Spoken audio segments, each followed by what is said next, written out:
here we are, and this is a very big test. This is a very big test to see whether or not what we're doing here is actually working. I'm not really sure if this worked or didn't work, and we're going to find out in a minute. We're live on something, and I think it's just a Stress Factory Comedy Club, although I could be wrong. I will tell you that we already have one person watching live, and this is always confusing to me because I'm trying hard to set up new equipment, and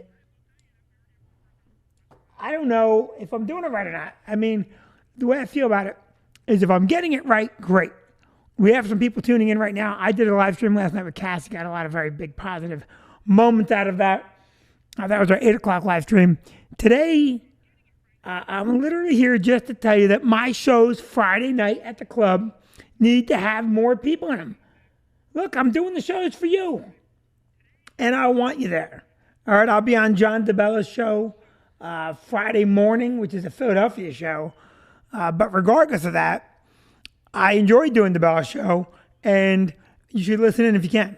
More importantly, I want you there at the club live. Go to stressfactory.com for the tickets. I want to also say this. I had a trying day today. I'm not going to tell you why. But whenever we get tried by life, we must be resilient. If you're getting tried by life, trust me when I tell you something. You got to be tougher than life. Not always easy. I'm switching back and forth here on the camera just to get used to doing it. So if it's distracting you, I apologize. We have 17 people watching. Listen, all right? There's you know the old expression, pick yourself up by your bootstraps, and all those expressions that you hear, they're true. They're true. You've got to be tougher than life because life's going to throw crap in your face. And the one thing I will tell you, I'll tell everybody that listens to this, it's your perspective. Your perspective is that big, right? It's just that big. I always talk to people and they say, oh, I'm important. Or you hear these comedians that become so self-important. They can tell you how they're going to live, how to live, how to face the world. All right? And the bottom line is, you don't know. You don't know, but you pretend to know.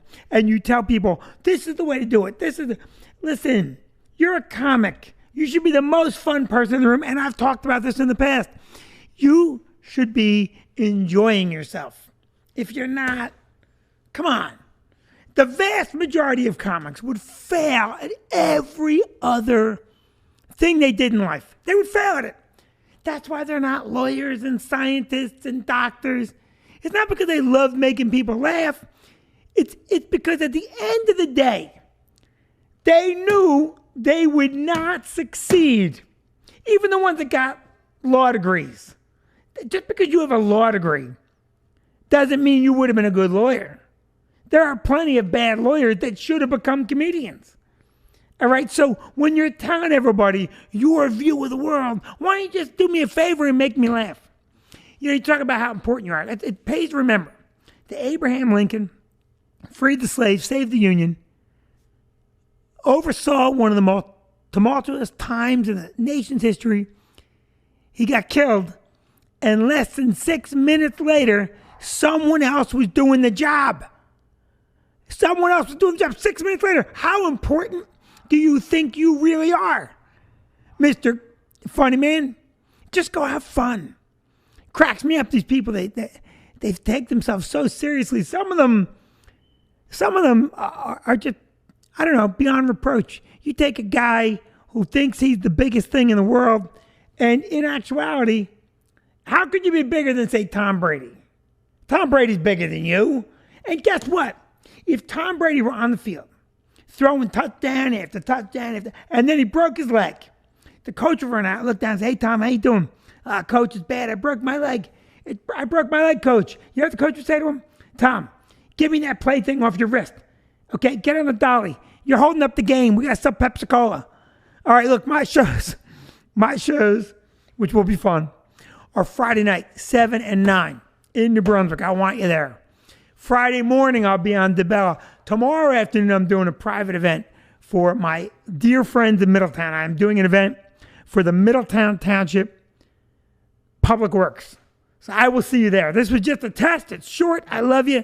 I'll talk later. I'm out. It was a fast one. Let's cut this thing out somehow. Let's stop it. Loved all.